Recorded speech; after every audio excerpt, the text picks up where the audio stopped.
everyone, welcome to Cuberviews episode 14. This is your host, Ian Braverman. I hope you're having a great day. Today I am joined by a really fun guest, Kade Goforth. How are you doing today? I'm doing so well, Ian. Thank you for having me here. I am so excited to hang out some and talk some cube. Yes, I'm really excited to have you on, especially because we can have a fellow podcast discussion. Of course, if people don't know, Kate is the host of Recross The Paths, which is a fantastic cube podcast. It was a big inspiration for me. Very similar interview cube format. So give us a few words about it. You're far too kind.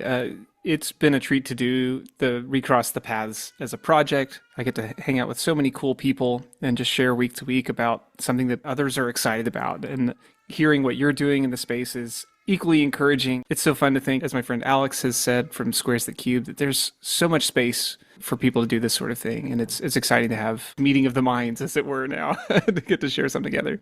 Yes, if there's anything that people who own cubes like to do is talk about their cubes. So there's going to be That's right. plenty of people to talk about it.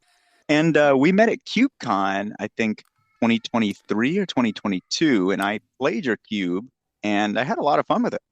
Yeah, my memory of our connection predates KubeCon. There is a Pack One Pick One channel on various Cube forums on Discord, and I found almost every time one came up that you chose to comment on, I was like, no, that's what I would have picked. And it usually wasn't the thing that most people were picking. And so I remember thinking, okay, well, this Ian guy, I guess we must share some similarities. And then I found out you have a proliferate cube. And I was like, well, wait a second. So we're making the same pack one pick ones and we're curating similar cubes. So I think there was a fast path to connection at KubeCon. Yeah, some good camaraderie. I definitely wanted to do yours very quick. And yeah, so tell everyone about yourself. What do you do for work outside of magic, your hobbies, and also your history with magic and cube design? Well, let's start with my history with the game. I had a friend. His name is Daniel. He has always pushed me to do all sorts of different gaming things, and he told me many, many years ago, "I think you'd like this Magic the Gathering thing." And I was off at college at the time, and I told him that there's no way, I don't have time for that sort of thing. Mercifully, I didn't get into it until after college. But I stumbled across Magic from Duels of the Planeswalkers as the free game of the month on Xbox. And if you are ever in doubt as to whether or not advertisements work, there is a loading screen ad that says, hey, you can do this at your local game store. That was actually my experience of like, I'm having a good time with this game, like my friend said I would. Oh, I can do this at a store. I have one of those. I should go do that. And the rest is kind of history. I fell in love with the rules of the game. I got certified as a judge. I've been putzing around as a medium player most of the time, but I really enjoyed how the game worked, explored a lot of custom design. Bones is a name that gets bandied around in the cube space quite often. He is a good friend of mine, and we connected through judging, through custom card design, and he pushed me into cubing, said, you should look into this, see what it's about, helped me convert my love of plus encounters into a cube. That's where that transferred from standard cards and commander cards into a playable cube, is something that I curated back in the Cube Tutor days. That's awesome. And what did you play in Standard and Commander? Well, early standard was I started right around Theros, Return to Ravnica block, right around that time. So my decks were unfortunately creature-based decks in an environment where the best thing to be doing was Supreme Verdict and Sphinx's Revelation Yep. and Maze's End. So I had a really rough time getting started with standard. I was trying to make like Corpse Jack Menace and Reverend Hunter work, and my draw engine was the old split card Give and Take, which not one that most people know, which is correct. But that was, being able to then convert that into something that was being played elsewhere was good too. I don't get to play Commander as often these days, but I still carry one of the ones from early on. Zerlin of the Claw is mono red dragons. That's the old school Commander. Oh, yeah. But that one's been with me for many, many years. And I try to be a contrarian, at least by my own design principles. So trying to find a path that is not exactly what other people are doing. So, for example, a blue-green commander list that I play is Elegeth and Kydel. So trying to use that as scry matters instead of just blue-green value pile.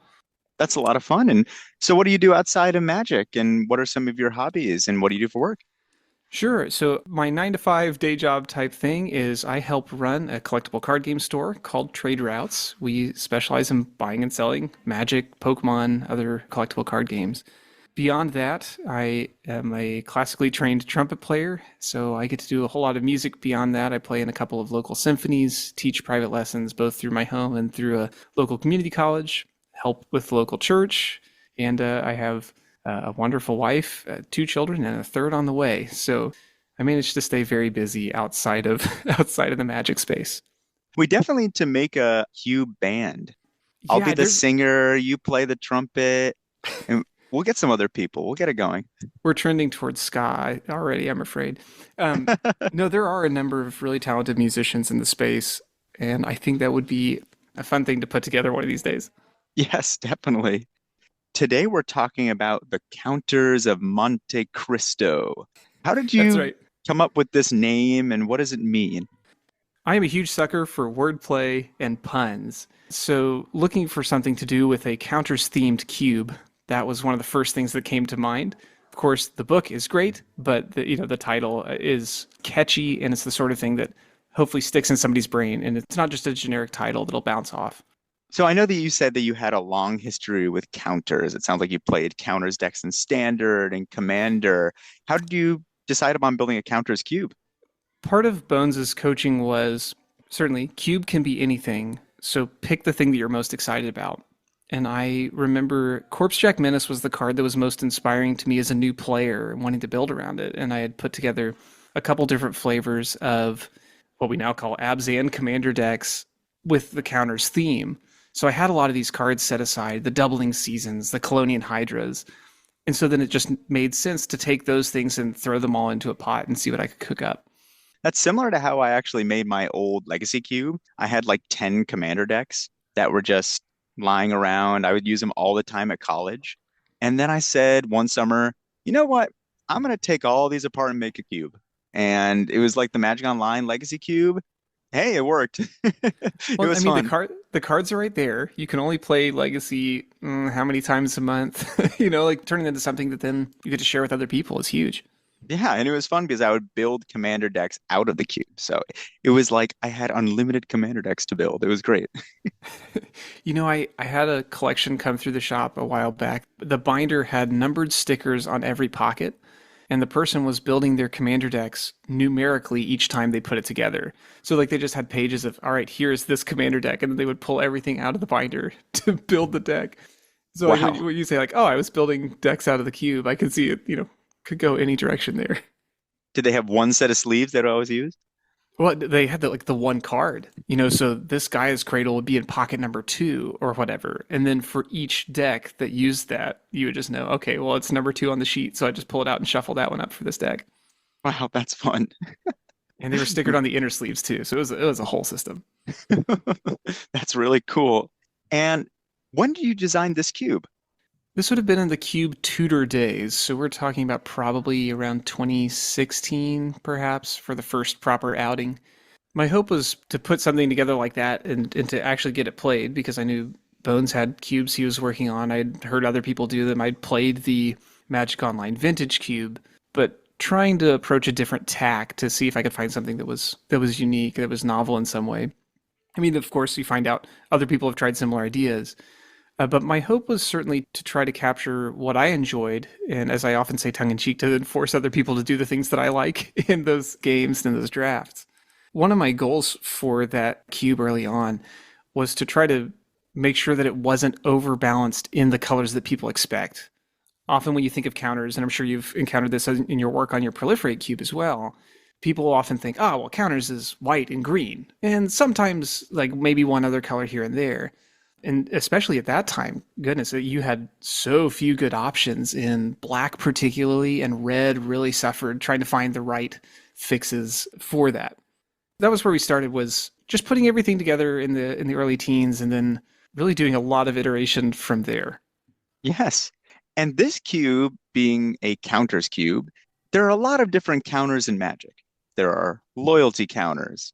There are +1/+1 counters, -1/-1 counters. There are saga counters. There are so many different counters. And in my Proliferate Cube, I kind of just say, screw it, I'm going to play all the counters, and it's insanity. It It's says counter on it, it's going in. Yes, I have specific dice for the -1 counter, the +1 counter dice, the keyword counter.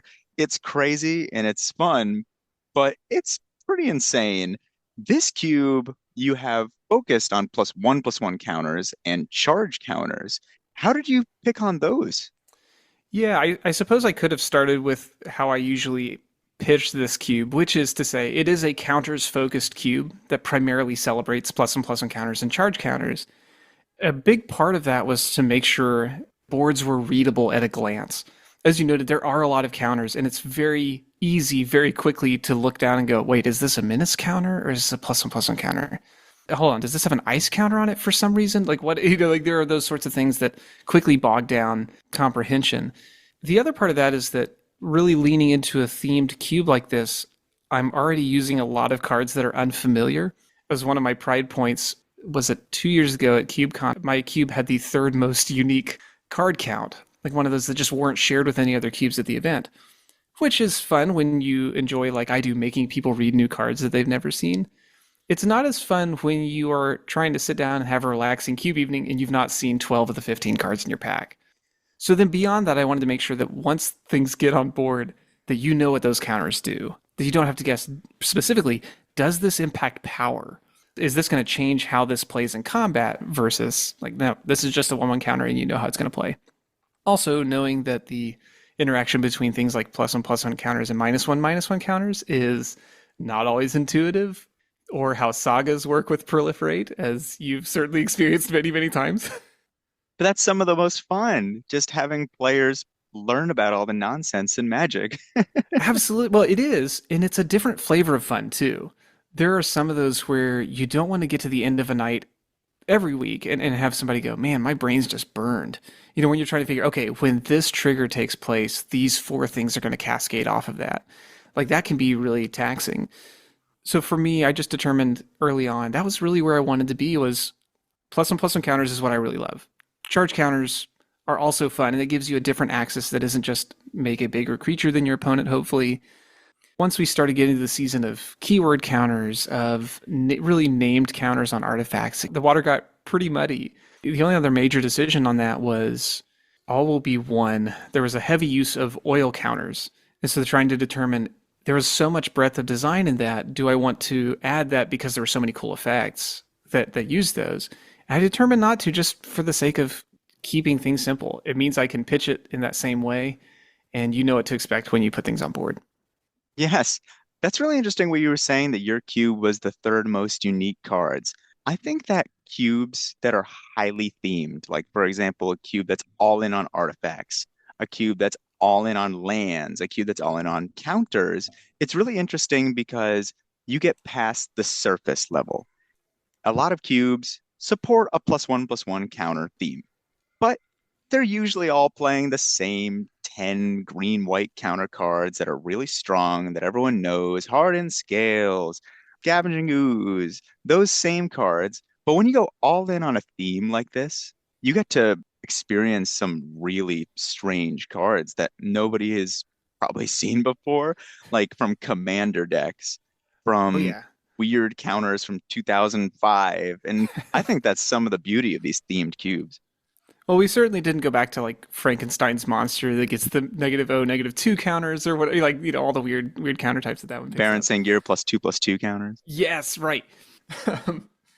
That's something that you'll notice, though, also is that I'm not including hardened scales anymore. Or I'm not including cards like Walking Ballista. Some of the things that you would expect of like, oh, you're doing a counters cube, you must be doing.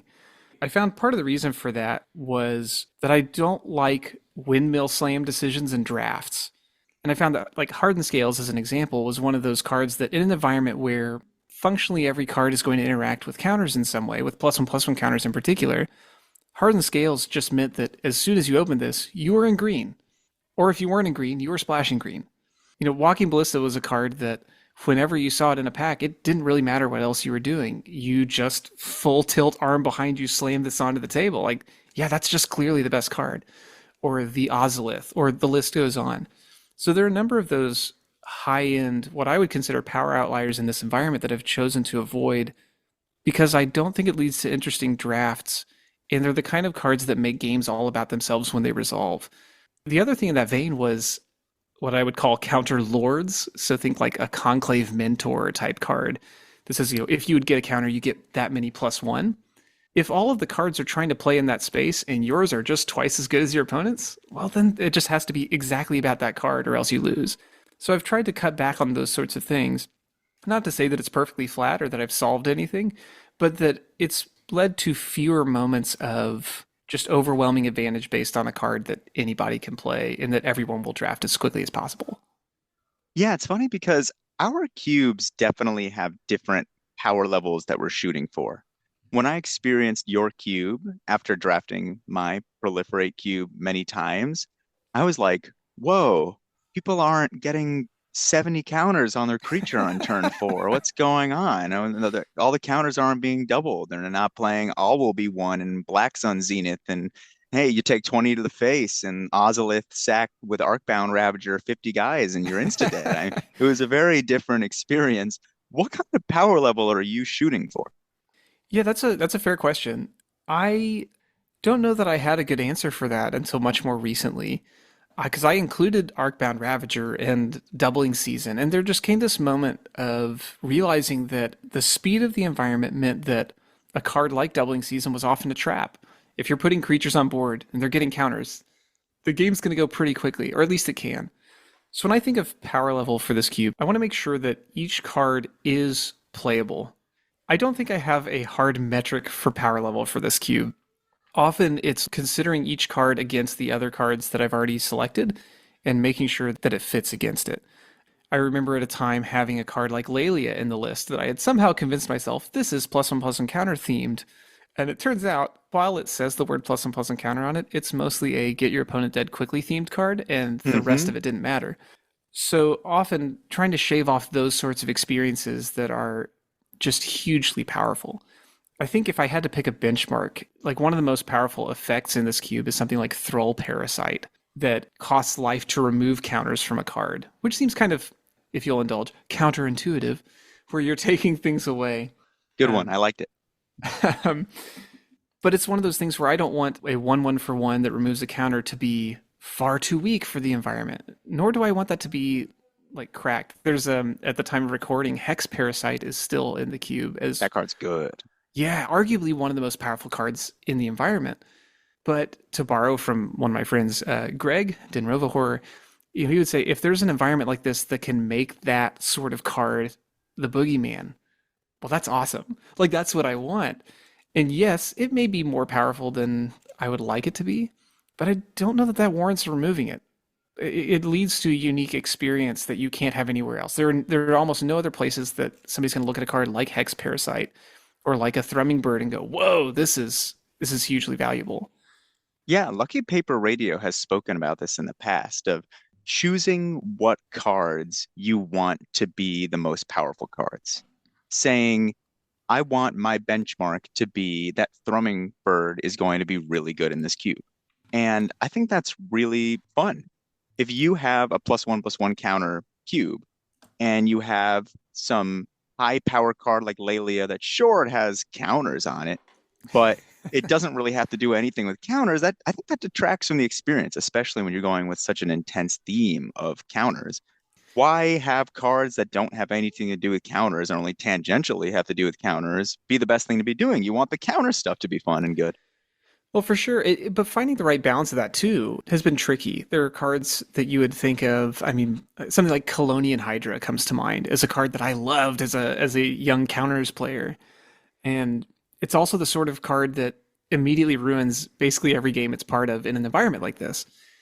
So finding which of those cards can I leave in and which can I shave off. And I think usually it's the cards that immediately in the game in kind of an unanswerable way that I'm less interested in. Lelia being a banner example of that. Or one of the cards that got cut most quickly was something like Felisa, the Fang of Silverquill. Oh, I have that in mind. It's so good. It is so good, right? I remember the first time we drafted with that, and the immediate experience was, oh no, the game is just over. Like this resolves, even if you address it immediately. They've already gained a particular value, or they've eaten your critical removal spell that they need for something else. And that wasn't something I wanted in this environment. I think there are spaces that are really fun to have these haymakers and these big swingy Joe Anderson flavored environments where you want a lot of dynamism. I really wanted to celebrate decision making in an environment like this that's heavily synergy driven. Yeah, and speaking of cards that just kind of tangentially have plus one counter on them, or they just randomly enter with a counter. I feel like so many cards these days just for some reason deal with counters. Like it'll be a card that has nothing to do with counters, but it'll enter with a one counter or something like that. And it's pretty hard for me now when I'm doing my proliferate cube to decide which cards to actually include because there's this insanely strong white two drop. Oh, I already have 20 of those. But this one, whenever a creature enters, gets a counter. But this one enters with a woman counter, or so it's really hard to choose what to go in. Yeah, like, have you found that there's any metric that you like to use? Are there flavors that you lean on when you're picking like that? It's all vibes. It's whatever I want to put in. Yeah, Whatever I'm also feeling bored of. Like, this card's been in here for 6 months. I'll take it out. yeah, I think that's totally reasonable. Like, this is an experience that I've had or that my players have had, and I've definitely made that decision of while this fits my goals and fits the experience I want players to have, we've already had it. I know how it goes, or we know how it goes, and I don't want to do it anymore. Yeah. In my experience building my proliferate cube, it definitely has felt like certain colors deal with counters a lot more. I have done a couple things to try and get around that. For example, red. There's only like two cards in Magic that actually have the word proliferate on them in red. That's right. Very few. And so I have three copies of Volt Charge in my cube because Yeah. hey, I want red to do counters. I don't want it to be the awkward child who doesn't do anything with counters in the cube. So I've done some duplication to have multiple cards. But how have you gone about balancing the colors to actually make them feel like they work in the cube? Yeah, I really appreciate that, and I can appreciate the challenge of trying to make everything feel counters flavored. So, two things I think with that. One was that in an effort to lean really hard into themes, and I do this with commander decks too, it's really tempting to put in bad cards or cards that are worse than the benchmark for the environment to fit the theme. And I found I was doing that especially early on in blue in particular, red to some degree as well, where you're trying to put these cards in like, well, it says counter on it, so it's got to be good. Or like I think War Elemental comes to mind as one of those old triple red pip. Whenever a creature deals combat damage, it gets countered. It was awful. Don't worry about that. But the punchline is looking at those kind of cards and saying, well, that's not really contributing to the environment, even though it's on theme. Can I find something better? And then the other side of it was making sure to not just grab generically valuable cards that didn't contribute to the environment. I struggled with, up till very recently, including cards like Putrefy, Lightning Helix, these sorts of things that are like you need creature removal in an environment like this. But that's also not a very interesting Golgari edition or an interesting Boros edition. It's just a tool. So as time has gone, trying to find compelling pieces that speak to the environment rather than kind of fill a role. Certainly, recent years have been kinder to us in that regard. I can see you nodding there. They've given us more cards to play with that do more unique things in the space and on theme. What I've really endeavored to do is to make sure that there are thematic reasons to include each card, even if it doesn't explicitly say plus one counter on it, or that it does something unique that is needed in the environment that can't be replicated by a counter card in an on rate way. Yeah, I had a pretty similar story. So when I first started building this cube, I said, this is a counters cube. Every card in the cube is going to deal with counters. I don't Yes. care how bad it is, it's going to deal with counters. And I still kind of do that. It's really hard for me to put in a white removal spell if it doesn't have to do with counters just because I need more removal or something. And I think that that probably has been to the detriment of the cube. When I first built this cube, I built a lot of cubes at this point, way more than I should. And when I first built this cube, it was a mess. It was bad. And I think probably because I didn't just put in Swords to Plowshares, Path to Exile. Instead, I had these 4 mana awful white removal spell sorceries that proliferate or put a woman counter on a creature you control. And like you said, thankfully they have been printing more counters cards like You said putrefy. Now we have atomize, Oh which my goodness, is, Atomize was a godsend. It's so good. yes, two black green, destroy a permanent proliferate. That card is perfect. I was like, wow, I needed this for my cube. But what's funny is that over time you discover which of those pieces are still needed. So you talk about the slow sorcery removal spells. I find that a card like Wanderer's Strike, while that doesn't read as a powerful card in most environments, it's a 5 mana exile creature proliferate. That's almost exactly the sort of thing you want in this kind of space. I didn't want to include a whole bunch of fatal push or, literal lightning bolt type effects because first they didn't feel like they were on theme, but also they're so generically powerful that you're inclined to pick those over thematic pieces elsewhere. It's a tough balance to strike. I'm not a master at it. It is certainly a thing that is difficult to put together. Yes, and it also is interesting because I think we've had different experiences because my proliferate cube is basically the vintage cube of proliferate cubes. I just try and put in all the most powerful counter cards I can. I don't really think about, oh, is this gonna fit? I don't know. It's cool. It has counters, it's really strong, and it goes infinite with something. I'm putting it in. Yours is a lot more of a normal power level, I'd say. So I feel like with yours, you can afford to put in the Wanderer strikes and stuff. Hey, that's great. 5 mana sorcery, proliferate, exile a creature. In mine, Wanderer's Strike, you're dead before you're getting to five a lot of the Exactly. time. Well, yeah, and I don't even know that normal is relative, I suppose, and like what you expect. I should probably mention I don't get to play this cube terribly often. There's a lot of people like that I get to talk to, that you get to talk to. You have a group that meets every week. Oh, yeah. If I haven't said it yet, we cube every week. Games IRL, Avon, Connecticut. If you're in the area, come join. We always want more cubers. Come along. We have a great time. Continue. Well, yeah, so people like myself, probably other cubers, kind of salivated the idea of, oh my goodness, to have time to cube every week would be amazing. So I don't always have those opportunities, or I don't have the regular opportunities to meet and to play. And particularly, don't always get to play my cube, right? Depending on the size of your group, you have a lot of different environments that people want to play and share. So one of the ways my cube gets played most frequently is with 2 or 4 players. So like some of my coworkers really enjoy playing, and it's a nice pickup game. And many of them have been very kind to be part of this over the years, to want to play it more and more. So we often play 2 player drafts. Hex draft is one of our favorites, or hexagon draft, or with 4 players, a pick one, burn one variant of some kind, just to get games going.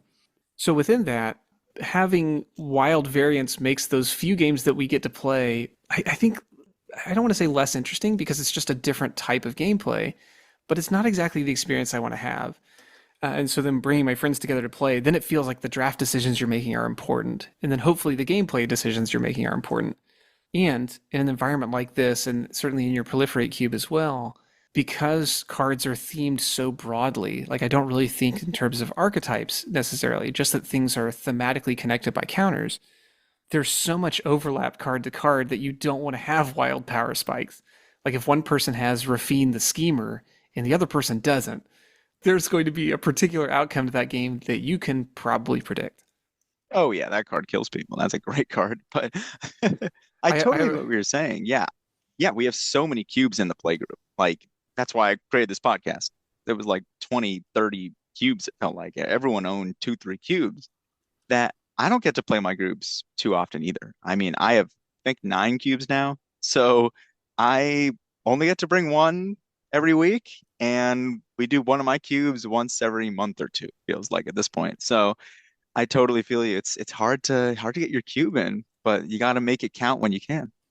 well, I think it's worth clarifying too that the approach of I want to try to shave off some of the high spikes of power, I don't think that that's necessarily the best or only path. Because I think there's also the side that would say, man, just throw them all in there. Because if I want to draft counters, maybe I want to draft Walking Ballista. Maybe I want to draft all these low mana, high octane things, which is a great experience also. So yeah, if you only get to do it for a limited time, that's also good. Yes. And one thing I wanted to ask you about is my cube, like we said, I just throw in all types of different counters, plus one, -1. And so when we do my cube, people kind of have to be in the right mindset. You're often doing equations like math when you're doing my cube. It's Yeah. like I double the counters, I remove one from all of them. They all get -3 counters. I replace that with +1 counters. People are doing crazy things in the cube, and it's really fun, but it's taxing. I mean, Honestly, I think that's the fun of it. I don't plan on making it less complicated. And there's so many infinite combos. How have you gone about trying to lower the complexity? I know that you made it so it's mostly focusing on two types of counters, but how else have you tried to lower a complexity of a cube that could be so complex? I think that's really the critical piece was making sure that there aren't that many additional elements. Like if you know that every counter on a creature is going to be a plus one counter, or in rare cases a stun counter, it takes a lot of the mental load off. I have endeavored to shave off some of the weird counter types in non-creature spells as well. There has been a move in modern magic design to use unique named counters. I got to talk to Chris Mooney at an event about that, and it sounds like that's something we should expect more of going forward. I'm a lover of the generic charge counter, and I would love to see more things play in that space, but totally understand why things need to have bone counters or, whatever flavorful piece. Finality or Yeah, well, finality also really interesting. Josh Hass is local to where I am, the artist who did Emperor of Bones, and I really wanted to include that card in part because I enjoyed his artwork and I liked the effect. But that's the only instance of finality counters in the cube currently because it's another counter type, right? And as soon as you add those get really tricky. that cards are also wildly powerful. It is. I wouldn't be surprised if it's not there forever, but it's been fun to test out and you get to do some funky things, especially in an environment like this where you can move counters around. So, say for example, you reanimate something with Emperor of Bones, having put a counter on it, brought it back with finality counter. You could use something like Nesting Ground to pass that finality counter to another creature. And perhaps then when you proliferate, you're able to get another counter and bring back something else. Like, those sorts of little things. Those are cool. I don't want that to be the bulk of it. I don't want you to have to do the calculus you described for each creature that comes on board. But to have one or two of those, I'm okay with that. But particularly to wrap up that thought, just trying to not have a whole bunch of unique counter types on non-creature spells, because that's where a lot of the complexity lies of like, what do these things do that aren't just creatures on board? Yeah, I purposely have a few really weird counters. Like I have contagion in there, negative Oh two, yeah, -1 counters. Oh yeah, yes. we're going off. And those get removed at the end of turn, if I remember. No, they just No, stay. no, those are permanent. Okay, it's Bounty of the Hunt that is the other member of that cycle that does put counters on and then removes them in end step, Oh, that which card is is so annoying. well. And I love that that era of Magic design too, with alliances that you have completely disparate uses in each of the members of that cycle. And while I value so much the consistency nowadays, there's something charming about how each of those was handled then. Yes. And so this being such a heavy themed cube, proliferate cube, all about counters, what would you say are some of those sleeper cards that are just way more powerful in a proliferate cube or a counters cube than a normal cube? Like you already mentioned nesting grounds. That card is sweet. I mean, it's a land that you can move counters from one card to another. I mean, that card's great.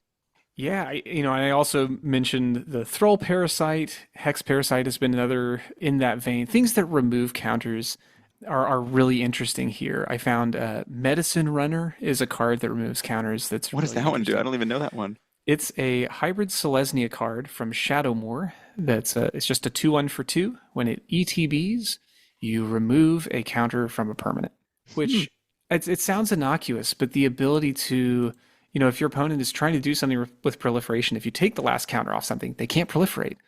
And occasionally that difference of one is huge. And I don't want it to sound like the best things to do are to remove counters because there are not a whole lot of ways to do that. But I think there are cards like Goldberry River Daughter that play in this really interesting space of it just cares about counters particularly, and you're moving them from one permanent to another. Or Scholar of New Horizons is a card that enters with a counter, but it lets you remove a counter from any permanent you control to search your library for planes. So you have these things that you can do that cross over. It's not like this feeds you what you can do with it, but you can also use it in other ways. I don't run many sagas these days, partially because they are a very complicated card type in this environment. But then you can use something like that to kind of loop your sagas. Yeah, that's a lot of fun. And a couple of the ones that I noticed in your list that are really fun are clock spinning. That one is put a counter that's already of a counter on that permanent or remove a counter and then it has buyback. I have that in my list too. I don't know how good it is, but it's so fun. So clock spinning is part of one of the funniest decks, but I see it most frequently in one of the charge counter Rube Goldberg machine type lists that people put together. One of the dreams for players to live is Magistrate's Scepter, which is a 3 mana artifact that you can tap to put a charge counter on, and you can remove 3 charge counters from it to take an extra turn, which is huge. So I have seen, at this point, I think one person actually assemble the right sequence of things to create an infinite loop of turns, because you have to be able to proliferate a whole bunch, or you have to be able to add charge counters by other means, say a core tapper or something like that. So something like clock spinning is a way that you can occasionally use to juice the engine when you need it. Often it's just a way to kind of get an extra +1/+1 here and there. I remember Aspiring Spike building his Dice Factory deck in Modern. That deck Yeah. was good. That was a good deck. Well, it's cool, and it's while something like that is not the most powerful here, right? Like in a creature-centric environment where a lot of games are going to be won by creatures getting bigger and turning sideways, eschewing that to kind of sit on the sidelines and spin a bunch of like tumble magnets is a bold choice, but it's really fun when it works. And those are the sorts of things like if you go 1 and 2 but get to take infinite turns one time, I think that's worth it. Yeah. And another one that's really interesting in here is Vampire Hexmage, because in most cubes, you have it in there specifically for Dark Depths. We all know why that's in there. In here, I mean, it's a combat trick. It can be a combo piece. It can just reset the counters on things, remove them from planeswalkers. It's just a really versatile, strong card. Yeah, there are not many planeswalkers, certainly, so you're not usually getting that. It is the bane of every Hydra in the cube. But the secret value of that one really is that it has first strike. And most people forget that because you often think, hey, this is a combo piece with Dark Depths, which is also not in the cube. But those little edge cases of how it works are really interesting. Though I've been shocked at the number of times that just a 2/1 first strike is hugely valuable when your opponent's trying to attack in. One of my favorite combos with Vampire Hexmage is Invasion of Ikoria, which is the battle that you Yeah, tutor for Vampire Hexmage, and then you use the Vampire Hexmage to remove all the counters that's so from the good. battle, and then you flip it immediately. I don't think actually anyone has done it yet in the cube. Oh, but it's so sweet. But you know it's there, and you know somebody will, and it's going to be awesome when they do. Yes. So speaking of really cool cards, I really like also how you choose your utility lands when it comes to a themed cube. For example, I'm building right now, we just did it for the first time on Saturday, a new artifact cube. There are cards like Buried Ruin, lands that specifically care about artifacts like Glimmer Void. And in here, there are also many utility lands you can run that specifically care about counters. We already mentioned Nesting Grounds, but also a lot of really fun ones like Karn's Bastion that can proliferate. Also, like Crawling Barrens, which is a man land that gets 2/1/1 counters. Also, another one here is Gemstone Mine, which is a land Yeah. that has 3 depletion counters or mining counters. And after they're all removed, it goes away. But in a cube with so much proliferate and adding counters, it becomes really interesting. Yeah, and it's interesting to me because I've not tried to lean so much into explicitly proliferate, but finding different ways to use counters. So proliferation is certainly one of the critical ways to do that. So the vivid lands being a critical part of that ecosystem. But I think with cards like Karn's Bastion or Crawling Barrens, you'll note that there's a cost to activate those that's pretty high. It's not every game that you're going to be running a whole bunch of Karn's Bastion activations. But when you need it, or like when you're able to turn a board at parity into something bigger because of something like that, then it feels really good. While we're thinking about the mana base, though, I did want to mention that because this cube is, I don't want to say synergistic as like a buzzword here, but because so many of the cards play nicely with each other because they all care about counters in some way, the risk of broad multicolor decks becoming really soupy was something I wanted to fight against. And I know that's something that lots of ink has been spilled on trying to solve this sort of challenge. But I've worked to make fixing not incredibly powerful and not the sort of thing that you want to prioritize always over your threats. So like rather than doing fetch lands and shock lands, I've chosen to do like the tapped triomes or the pain lands or the sorts of things that you then have to commit in a way that is, I hope, more interesting than prioritizing mana fixing, unless you're really trying to do something that spans a lot of colors. That's something that our cubes have in difference. Most of my cubes, I try and avoid five color stuff, but this one, I just gave up fighting. So often, people would end up these four color crazy engine decks, and those were some of the most fun decks, honestly. They would have a Traxa, which would be proliferating at the end of the turn, and then they would have Yawgmoth, and then a Persist creature, and Undying, and just these crazy combo lines that wouldn't be possible unless they were four or five colors. But then aggro is really strong in this cube.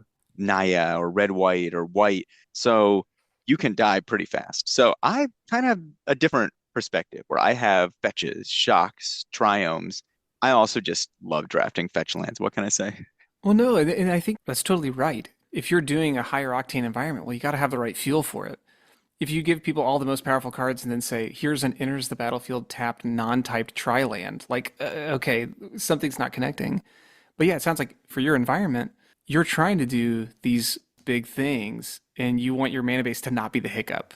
You don't want part of the game to be, can I cast this? You want to be, how is it going to connect with the next thing? Is my opponent going to be able to stop it? Like, these are just not the questions you want your players to have to ask in that space. Or at least, is that a fair assessment? Yeah, definitely. I think it's really interesting. So many people talk about how five color stuff is an issue, but I think for some cubes it's fun. Embrace Yeah, the colors. and that's been a growth opportunity for me is to determine that that's not a bad thing. Like five colors is not a bad thing if you want to support it. I think what I was hoping to avoid in my own design in this particular project is because the themes are broad and you can functionally play any card and it will work because they all say the same words on them. I wanted that to not be the ideal thing. I don't want you to just pick the best card of any color knowing that you can play it, but I want there to be some cost to trying to diversify in that way. All that to say, it's a more individual solution here that I've aimed for that is not something that is prescriptive at all for other people. Yeah. And tell me about some of your favorite decks that you've seen drafted in this cube. Oh, I find this such a tough question because I don't always track deck to deck. What I like to do at the conclusion of drafts is I ask people really three things. I'll ask them, what was your favorite card that you got to play with? And so then just trying to highlight what are the things that they're most excited about. And usually, as you know, that when you ask that, you usually don't get one. You get two, or you get three, or oh man, these things went together in this really interesting way, or like those are the sorts of things. Then I try to ask, were there any things that you didn't enjoy playing with or against? Noting that I'm going to take some of that with a grain of salt, but often that's like hey, I had this in my deck and it just never did what I wanted. Or, this one I just never put, like, I'll look at sideboards, but hey, this just never made the cut and it never felt like something I would ever want to play. Every now and again, you'll get the, hey, my opponent had this and that seems like a mistake. And you take that in stride. But then the third thing I ask, which is mostly just a selfish thought, is like, is this something you want to play again? And what I've found is that this cube, Counters Monte Cristo, is particularly polarizing because it's thematic in the way that it is. And that's one of those, I don't usually ask that across the table. Like I'll try to catch each person when there's a moment. But then to be able to say, is this something that you're excited about that you would want to do again? Or is it like, hey, I tried this out. It's not for me, which is equally valid and totally fine. So I've just come to accept like that this is not going to be everybody's favorite cube. And I'm okay with that. I've definitely felt that my cube is extremely polarizing. I remember one of the first iterations, Derek Gallen drafted this cube, and after one round was like, nothing against you. This is not the cube for me. And then Yeah, just left. that's how you want all feedback to start, isn't it? Look, this isn't about you. So I totally have experienced that. There are some cubes that you need to be in the right mood for, and this is definitely one of them. Like I've seen Sharpie cubes, or when people bring a custom cube, those are like the really far end. But thematic cubes are also definitely, hey, I don't really want to go artifacts today, so think I'm gonna vote for the other cube on tap. Yeah, there's such a strength in familiarity. And I know we already spoke on that a little bit, but there are days that you just want to cast lightning bolts and brainstorms and you know how things are going to work. Like you don't always want to hop in and go, okay, well, I've seen Gyre Sage once, but I have no idea what Ordrain Mentor or what are the Ordeal Cycle from Theros? Are those any good here? I don't know. Is Clutch of Currents playable? Who knows? It's not an everyday flavor. And yeah, you can't take that personally. I think there's a value in having those in the back of the box. And if somebody wants to do a weird cube like this from time to time, rock and roll, let's do it. But there's a comfort in knowing what's coming. And For people who might be interested in building a really thematic cube, what is some advice you would give to them? What a good question. I don't know that I'm a master at thematic cubes broadly, but I think what has helped me here has been determining what is fun about this theme. And one of those things that's easier to say than to do is then how do I make the fun thing the best thing? Oftentimes, when we're building thematic environments, we want to include the thematic thing, and then we think, well, we need answers for the thematic thing, and we need enablers for the thematic thing, and we need to balance these things in a way that makes sense in all of these different ways. I think just capitalizing on what's the cool thing that I like to do, or that that I hope my friends will like to do, and then build around that. Like use that as your seed crystal, to borrow a lucky paperism, and then build outward from there. And don't go overboard on hate before you do testing. Let people like try it and do the wild thing. And if it's like, whoa, that was too much, we need some temperance, then go back and add it. Start from the place of celebrating the thing you want the cube to be about. And then you can work backwards from there. Definitely. And I think one thing that is really important to do is when you're coming up with a really intense theme, recognize what the power level of that theme should be.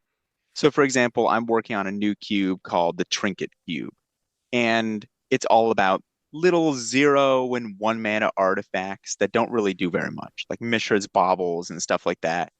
And the card that I really want to be good in here is Glasses of Urza. Yeah. Just an artifact that taps to look at target player's hand. It's not very good, but I said, this is the power level. So there were so many cool cards that I could have included, and I'm still cutting a ton of cards that are just way too strong that I realized after the first iteration. But like we mentioned earlier, if your theme is counters, or if your theme is little trinket artifacts, or it's birds, make that the thing that actually works. I think that's really important. And the challenge is that that's so abstract too. And I know you are a very prolific designer as well, and we often exist in the headspace of spreadsheets and scrawled notes on note cards of just like trying to get all these ideas down and try to put them together. Sometimes we don't know if that's going to work. We can put all the right things, quote unquote, the right things in the right order, but until you see it on board or until you've like played it once or twice, you don't know if anybody's even going to pick Glasses of Urza. It's hard to know where those things fit. That is tough. Yes. And let's jump into a pack one, pick one. We have Caves of Koilos, the Black White Painland. We have Moria Scavengers, Death Touch Haste, 1/4, discard a card, draw a card, tap. It's a looter or a rummager. And if you discard a creature card, you amass Orcs 1, and then a Flame Slash. Just a good red removal spell. Arcane Sanctum, Tri-land, but with no types. Angrath, Captain of Chaos, amass 2 Planeswalker. That gives your creatures menace, which is pretty relevant. Very relevant, Explorer's yeah. Cache. 1 and a green when it enters with 2/1/1 counters. It's an artifact. And whenever a creature you control with a 1/1 counter on it dies, put a counter on it. Then you can move a counter from it onto target creature. Oh, it's like the Ozolith, but green and a But lot worse. fair. Yes, but fun. I like it. And then we have Wanderer's Strike, like we talked about earlier, 4 and a white, sorcery, exile target creature, then proliferate. Corvold. Oh my gosh, now that's a strong card. And I think everyone who plays Commander knows what Corvold does. But whenever you sacrifice a permanent, you put a 1/1 counter on it and draw a card. So it does have the 1/1 counter on it. And then we have Ghost Lantern, 1 black, artifact equipment. It has an adventure that you can return a creature from your graveyard to your hand. And it also is whenever a creature you control dies, put a counter on it, on the equipped creature. Captured by Legax. This card is great. 1 green, white, enchant creature, can attack or block, and then you support 2 when it enters. The green thriving land, so you choose another color when it enters. Unbounded potential, which is a combat trick that can put counters or proliferate, but it also entwines. Elenda, the Dark Rose, lifelink 1/1 for 4, but whenever another creature dies, put a counter on it, and then you get 1/1s equal to her power when she dies. Royal Spout. Oh, that brings me back to BFZ. That's so funny. One white Yes. and a blue sorcery. Puts our creature on top of its owner's library, but it also has Awaken. And then Berenton Bombardier. 2 and a white flying, and it also has 2 and a white reinforced two that you can discard it to put two counters on a creature. So interesting pack here. What are you thinking? So I actually want to turn this around since you're the proliferate master. I wanted to see where you're thinking before I unpack any of it. Ooh, okay, okay. Well, I also have just my biases. Well, that's I important, right? Like I don't want to color your thoughts with any of my biases. I usually try and take a one color card when I'm doing my pack one. But in a cube that's like lower to mid power, I sometimes break that. I say if I see a card that I think is a power outlier, I don't care. I'm gonna try and do it. And Corvold is a broken card. That card is ridiculous. When somebody comes up to you with a commander deck and they say, "Oh, it's not that kind of Corvold, it's that kind of Corvold." So Corvold is really good. Um, Yeah, hard to have an ethical Corvold, I guess. yes, he has terrorized many play groups. Yes. So Corvold is really high, but then also just like unbounded potential. It's just a good combat trick, proliferates. That's what the cube wants you to do.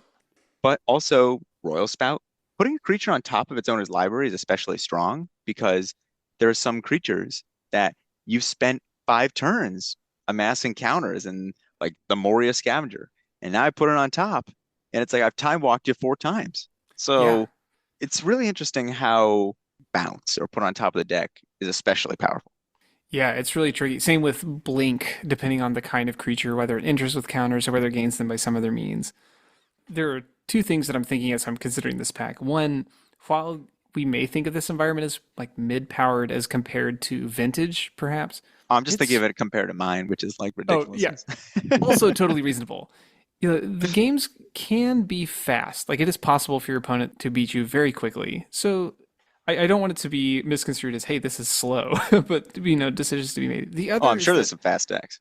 well, the other is that there are not many tricolored cards. In fact, there are only two at this moment. Corvold being one of them, the Mimeoplasm being the other, because it was a gift from a friend very early on, and it's a special card in the cube. Also, I got to watch somebody back in the olden days use the Mimeoplasm to put 5 counters on a copy of itself as Fathom Mage, and I think I've been riding that high ever since. Anyway, 3 color cards being what they are, it's gonna be hard for me to pass Corvold here just because it represents it's a very high power opportunity, but it's also a high cost. As you described, I have to then make sure that I can actually cast it. I have to make sure that the rest of the deck functions even with this one card. Beyond that, I'm also leaning on Alinda here. I really like black white token creatures.